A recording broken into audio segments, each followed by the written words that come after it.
Tawag ako, anak. Wag mo matawag na anak! Umalis ka na! Dahil di na kita gusto makita, kailanman!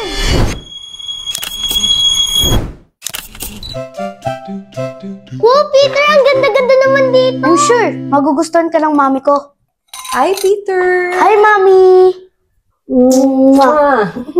Ma'am, si Kylie. Hi, Kylie!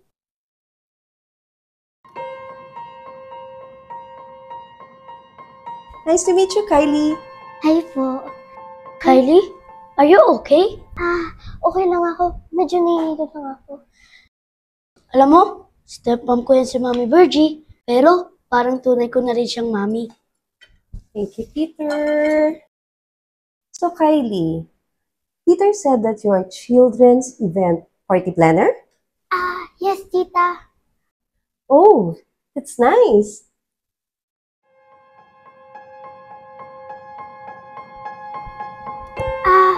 Peter, medyo nahihilo na talaga ako eh. Pwede ba akong magpatid kay Iskoy? Iskoy? Siya po yung temporary driver natin. Wala po kasi si Mang Joel. Joel? Iskoy? Kylie? Saan ka nakatira? Sa Sembo po. Tara na! Hatid na kita. Hindi, Peter. Kumain ka na lang dito. Ako na lang maghahatid kay Kylie na kasi gusto ko pa siya makilala. Really? That's a little bit weird. Pero, wala akong magagawa kung gusto mo siyang makilala. Sige. I go ahead na. Thank you. Peter, excuse us.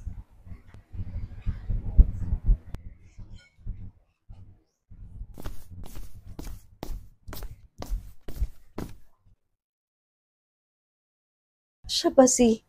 Siya po si Iskoy.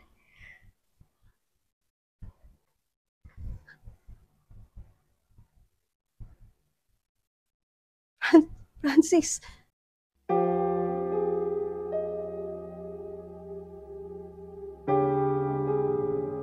Nay? Isko. Bakit nagpakita ko pa ulit? At bakit dito ka nakatira ngayon? Kaya mo ba iniwan si tatay? Kasi hindi niya maibigay yung gusto mo? Kaya ka ba naghanap ng mayaman? Para palitan si tatay? Sumagot ka! Hindi, Isko.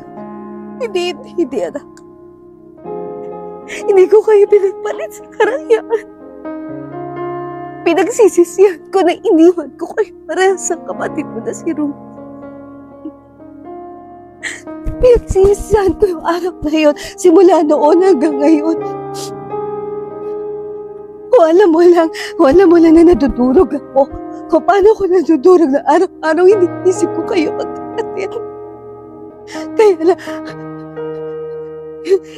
alam mo man, iniintay ko yung araw na inaasam ko kung kailan ko kayo makikita, kung kailan ko kayo makakasama, kung kailan ko kayo mayayakap ko na anak. Kaya lang, ang problema, hindi alam ng asawa ko. Hindi niya alam kung ano yung totoo. Hindi niya alam, kaya nakintindihin ko. Intindihin mo si nanay. Intindihin? At kahit naintindihan ko na ngayon, ay duwag ka! Duwag ka! Oo, aminin ko. Aminin ko na duwag ako, anak. Duwag ako, anak. Wag mo matawag na anak! Umalis ka na! Dahil di na kita gusto makita, kailanman! Patawarin mo ako, Isko. Umalis ka na!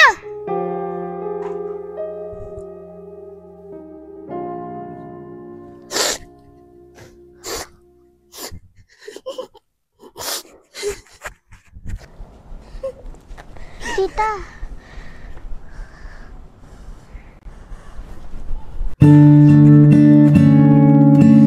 Siguro ayos ka lang.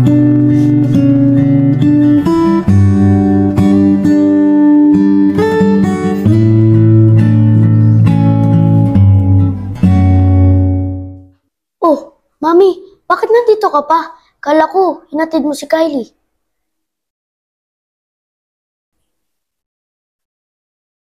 Peter, may kailangan ako ipagtapat sa'yo. Yeah, you bleed just to know you're alive. Yeah, I don't want the world to see me. Tito? Tito? Kylie, Tito, andyan po ba si Iskoy? wala eh. Tiga, pasok ka. Tito, pumunta po ako sa kabilang bahay nyo, kaya lang nakalaki. Oo, kasi 3 araw nang walang kuryente doon sa kabilang bahay. Eh, heto, inaayos namin yung bodega para dito muna kami matulog ni Iskoy. Sa pagkakaalam ko, sinundo ni Iskoy yung kapatid niya si Rumi doon sa tita niya. Kaya lang, hanggang ngayon hindi pa rin siya umuwi eh. Saan kaya pumunta yung batang yun? Ganun po ba? Tito, dito po ba uuwi si Iskoy mamaya? Kagabi kasi, dito na siya natulog. Kaya malamang, dito yun uuwi mamaya. Tito, pwede bang dito ko na lang muna antayin si Iskoy? Okay lang ba sa'yo? Eh, ang liit ng bahay. Opo, Tito, okay lang po. O sige, dito ka na muna. Kasi pupunta ako sa palengke. Bibili ako ng paboritong pagkain ni Rumi para bukas. O paano? Bahala ka muna dito ha. Opo, Tito. Isara mo yung pintuan ha.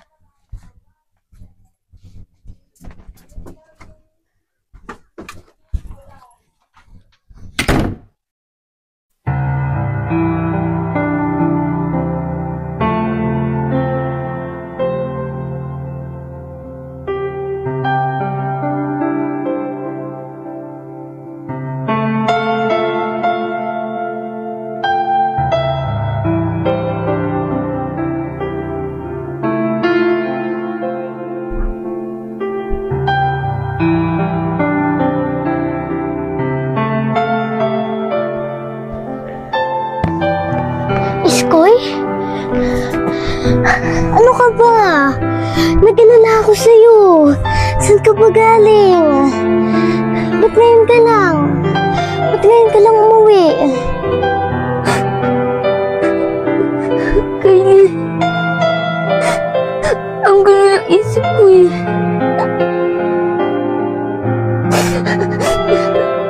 Ang sakit. Ang sakit na nararamdaman ko dito. Iskoy, malungkot ka. Malungkot rin ako. Alam kong masakit. Pero andito lang ako para tulungan ka mapawi yun. Si nanay eh. Bakit nakita ko pa siya ulit?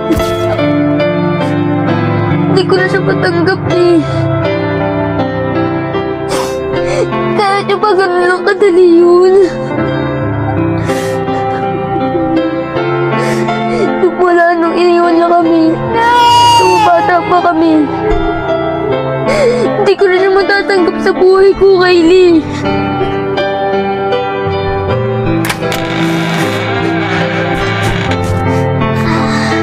Iskoy, sige ah. Andito lang ako. Sige po, Tito.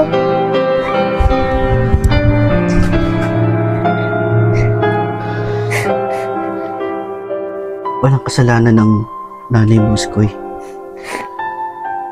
Kung mayroon man dapat sisihin, walang iba kundi ako. Umalis ang nanay mo. Dahil hindi ako naging mabuting asawa sa kanya. Anak, patawarin mo ako.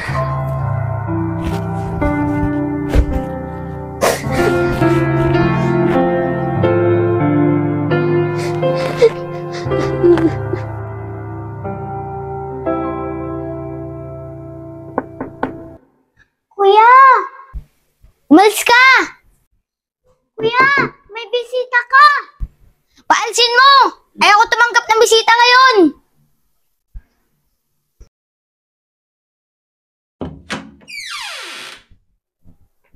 Skoy, narinig mo naman ako, di ba?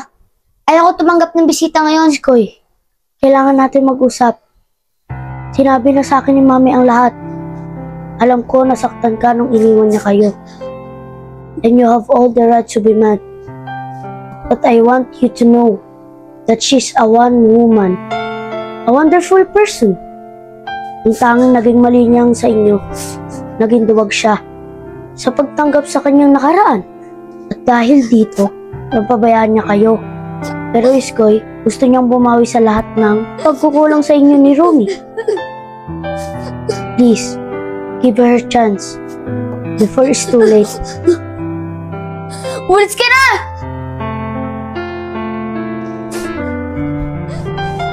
Kuya! Ano ba yung sinabi ni Kuya Peter?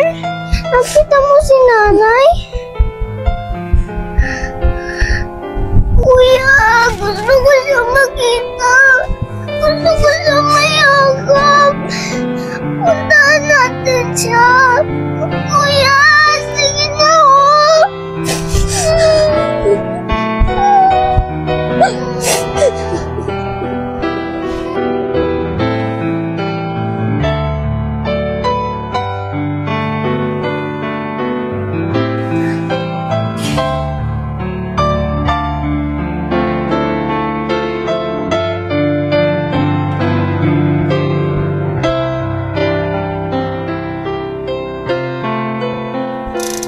Ma'am, may bisita po kayo. Mami! Mami! Mami!